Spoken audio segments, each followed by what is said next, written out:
5 step है, 5।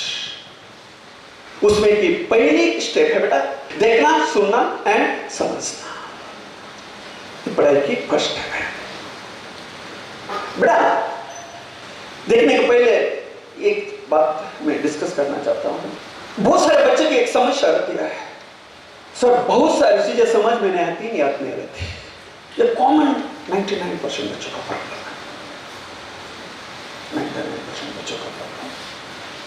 क्यों ऐसा होता है? कभी आपने सोचा?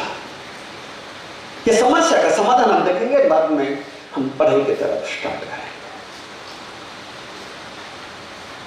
बेटा एक ही समय एक ही चीज पे आपका पूरा अटेंशन नहीं रहता, इस वजह से वो चीज आपको समझ में नहीं आती, समझ में नहीं आती इस वजह से वो याद नहीं रहती, बाकी कुछ भी नहीं। एक ही समय आपका पूरा कंसंट्रेशन, पूरा अटेंशन यदि वो चीज की तरफ है तो चीज आपको समझ में भी आएंगी, और जब समझ में आएंगी तब याद भी रहेगी, तब याद भी रहेगी। तो तुम्हें काय करायचं? In short 100% attention her period में इतना ही करना है। आपण असं म्हणतो एका वेळी एकाच गोष्टीवर पूर्ण लक्ष केंद्रित करण्याची आमची क्षमता वाढवणे म्हणजे आमचा कॉन्संट्रेशन पॉवर वाढवणे असं आपण म्हणतो। यानी कि हमारा कॉन्संट्रेशन पावर बढ़ गया तो हमारा मन हमारे कंट्रोल में आता है, और जिसका मन जिसके कंट्रोल में है वो जीत गया।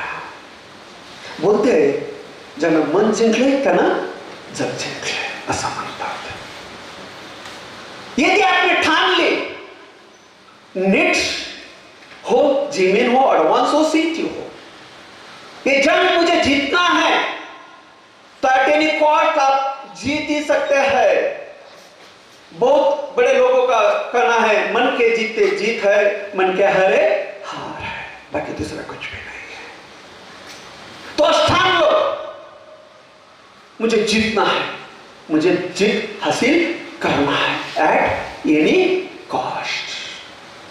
In short attention with concentration is the understanding, और यदि अंडरस्टैंडिंग है तो मार्क मिलने वाले हैं, मार्क मिलने वाले हैं, मार्क मिलने वाले हैं।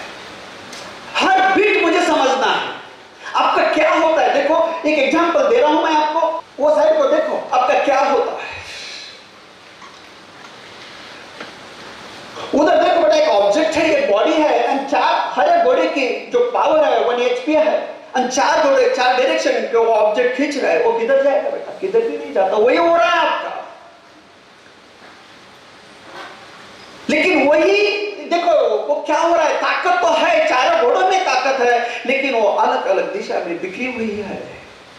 इस वजह से कुछ भी आउटपुट नहीं मिलता 2 साल के बाद। आपको क्या करना है? खाली ये चार घोड़े की ताकत 4 डायरेक्शन में जो बिखर गई थी वो एक डायरेक्शन को लाना है। वहां पावर 0 हो गया था, 1 + 1 + 1 + 1 4 HP पावर हो गया। फिर आप 2 साल के बाद जीत जाएंगे, 2 साल के बाद जीत जाएंगे। पूरी जो एनर्जी दी, पूरी जो ताकत दी ईश्वर ने, जो पोटेंशियल है पूरा, वो एक जगह पे इकट्ठा करा, और पूरी ताकत आपके ध्येय के डायरेक्शन से लगा दो, 100% तुम जीत जाएंगे। इसको बोलते हैं 100% कॉन्सेंट्रेशन एंड 100% अटेंशन। आपने कभी देखा, आप मूवी देखते हो, एक खाता बचपन से एक खाता एग्जांपल बोलो, मूवी देखने के बाद वो मूवी आपको समझ में नहीं, याद नहीं रही, कभी होगा ऐसा? नहीं होता है। क्यों? जब हम मूवी देखते हैं हमारा तन भी वहां रहता है, मन भी वहां रहता है, 100% अटेंशन एंड कॉन्सेंट्रेशन हमारा वही रहता है। इस वजह से मूवी समझ में भी आते हैं और याद भी रहते हैं। दूसरा कुछ भी नहीं है, दूसरा क्या रीजन है? यदि आपका आज के बाद मंडे से हर पीरियड में 100% अटेंशन, 100% कॉन्सेंट्रेशन है, तो जैसा मूवी हर एक पीरियड मूवी जैसा देखना है आपको, फिर देखो कितना इजी समझ में आता है, कितना इजी याद रहेगा। मैं बोलूंगा इतना 2 साल यदि इतना काम किया तो आपकी जिंदगी में एक मूवी बन सकती है। बहुत सारे डॉक्टर इंजीनियर है जिनके लाईफ के बारे में मूवी आ रही आहे. तुम्हाला खरं सांगतो लेकरं, 100% अटेन्शन कॉन्टेन्शन असेल तर 2 वर्षांचा तुमच्या जीवनाचा पिक्चरच बदलणार आहे. आणि तो पिक्चर आपल्याला बदलायचा लेकरं. आम्ही सोबत आहोत, तुमच्या पूर्ण गायकवाड क्लासची टीम तुमच्या सोबत आहे लेकरं. फक्त तुम्ही चालायला सुरुवात करा. पहिला पाऊल उचला. वेल बिंग इज द हाफ डन असं म्हणतात. पहिला पाऊल उचलणंच महत्वाचं आहे. पहिला पाऊल उचलला की शेवटचा पाऊल ऑटोमॅटिक पडतो लेकरं. पहिला पाऊल उचला तुम्ही उद्यापासून. बाकीचे पाऊल आम्ही तुम्हाला घेऊन जाऊ. खरं घेऊन जाऊ तुम्हाला. चालायला सुरुवात करा. फक्त सब कुछ हम करवा के देने वाले हैं. खाली तुम चलो बेटा. मूवी आपको याद क्यों रहती है? आपने कभी देखा? मैं सबसे ज्यादा बात कर रहा हूं मूवी के बारे में. हर फिर आपको मूवी जैसा देखना है. मूवी याद क्यों रहती है? आपने कभी देखा? साइंस का करना है. हम जो भी नॉलेज लेते हैं आंखों से 70% नॉलेज लेते हैं, कानों से 15% नॉलेज लेते हैं, बाकी नाक, जीवा, सब स्किन उससे 15% नॉलेज लेते हैं. सबसे ज्यादा नॉलेज हमको मिलता है आंखों से और कानों से, 85%.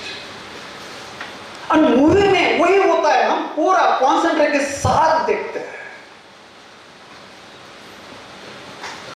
कॉन्सेंट्रेट के साथ. इस वजह से हमको समझ में आता है. तो तन भी और मन भी वहीं हो लगा तो देखो हर चीज समझ में आने वाले हैं. हर फ्रेंड से कल से एक काम करो. तन भी वहां, मन भी वहां. जोश और होश एक ही जगह पे. फिर देखो हर एक पीरियड आपको समझ में आएगा. बहुत अच्छे टीचर बेटा गायकवाड क्लास में. तो एकच गोष्ट सांगतो, रिझल्ट नंतर जर ध्यानावर राहायचं असेल तर प्रत्येक पिरियड मध्ये ध्यान द्या. लेकरं एक गोष्ट तुम्हाला माहित आहे की नाही? एक गोष्ट तुम्हाला सांगतो. काही काही लोक म्हणतात झोपताना पण अभ्यास करायला पाहिजे. मताचा मी नाहीच. मी म्हणतो अभ्यास करताना अभ्यासच करा, जेवताना जेवणच करा, पाणी पिताना पाणीच प्या. लेकरं तुम्ही एक साधं उदाहरण तुम्हाला सांगतो. समजा तुम्ही जेवा लागले, आपका तन बोले तो आपका शरीर वहां है, लेकिन आपका मन यदि क्लास में है या आपका मन आपके घर पे गया तो मन वहां नहीं है. अपना होश खाने पे नहीं है, तब वो खाना बेहोश हो गया, काम कर नहीं रहे. ऐसा साइंस का कहना है. यदि हम खाते हैं तो हमारा तन भी वहां होना चाहिए, मन भी वहां होना चाहिए, तो ही वो खाने में मजा है. इस वजह से मैं हमेशा के बोलता हूं खाते टाइम खाना खाओ, पढ़ते टाइम पढ़ो, तो ही पढ़ाई होगी. हो जोश और होश एक जगह पे है. तुम देखो ना, जब हम खेलते हैं तो हम थकते नहीं. क्यों? जोश और होश एक ही जगह पे रहता है हमारा. देखो हम 1 घंटा खेलेंगे, थकते हैं हम लोग? नहीं, क्योंकि हमारा तन भी वहां है, हमारा मन भी वहां है. इस वजह से हम थकते नहीं. ये तनाव कब होता है, थकावट कब महसूस होती है? जब हमारी बॉडी एक जगह पे है, हमारा मन दूसरी जगह पे है, तब तनाव निर्माण होता है, तब टेंशन निर्माण होता है और वो हमको तोड़ता है. आदत डाल दो, तन भी वहां, मन भी वहां. सब मैनेजमेंट को पूछो, मैं जो कर रहा हूं 100% नहीं करता हूं, मैं तो नहीं करता क्यों? मजा नहीं आता उसमें. पढ़ाई करना है 100%, मेरा पढ़ाई में ही 1 घंटा रहेगा बस. तन भी वहां, मन भी वहां. तुम देखो ना, खेलने में हम थकते नहीं. क्यों? ये पढ़ाई को काम मत समझो, पढ़ाई को खेल बनाओ. जीत गए तो पढ़ाई को खेल बनाओ. थकेंगे नहीं आप कभी. कितना भी पढ़ेंगे तो थकेंगे नहीं. जहां बैठे वहां वही मन रहना आपका. जोश भी वहां, होश भी वहां. आशय की बात मुझे समझना है बस. मुझे हर चीज मुझे समझना है बस. तो काम खत्म बेटा. सब कुछ आसान होगा आपके लिए. और समझने के लिए दिमाग के 3 बातें बहुत सारे बच्चों की रहती है. वो बहुत सारे बच्चे का कहता है ये टॉपिक बहुत हार्ड है. 3 चीजें बहुत बच्चे के कॉमन है. जो चीजें कॉमन है मैंने वो लिया है.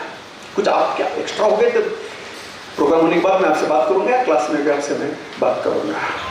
ये चैप्टर बहुत हार्ड है, ये टॉपिक बहुत हार्ड है. आपने कभी देखा होगा 8, 9, 10 में जो चैप्टर आपको हार्ड लगता है वो आपके दोस्त को आसान लगता है. बहुत बार ऐसा होता है. इसका मतलब वो हार्ड नहीं है. आप वो चैप्टर में इंटरेस्ट नहीं ले रहे हैं, इस वजह से आपको हार्ड लग रहा है ना, आपका दोस्त उसमें इंटरेस्ट ले रहा है, इस वजह से उसको आसान लग रहा है, बाकी कुछ भी नहीं। साइंस का करना है, कोई भी चीज यदि हम इंटरेस्ट से करते हैं, खुशी से करते हैं, आनंद से करते हैं, तो कठिन चीज भी हमको आसान लगती है। और वो चीज कितने भी आसान हो, उसमें हमको इंटरेस्ट नहीं, खुशी नहीं है, आनंद नहीं है, तो आसान चीज भी हमको बहुत कठिन लगती है। कुछ भी हार्ड नहीं है।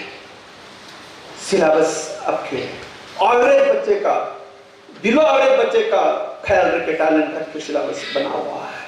कोई भी चीज हार्ड नहीं है, याद रखो। इंटरेस्ट ले लो। ये चैप्टर बहुत ड्राई है, क्या करने का? ड्राई भी होगा तो करना ही पड़ेगा, उसमें एमसीक्यू आने वाला है।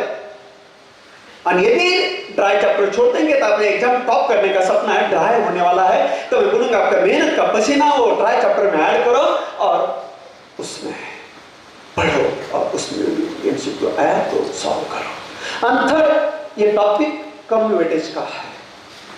अरे जनरली मैंने देखा कम वेटेज के चैप्टर उसमें बहुत आसान एमसीक्यू आते हैं, क्यों बच्चे छोड़ देते हो। फिर क्रिकेट के लैंग्वेज में मौका देखे चौका मारना जो रहता है आपको, वो नहीं होता है। चैप्टर कम वेटेज का है तो उसको करो तो प्रॉब्लम आपका सॉल्व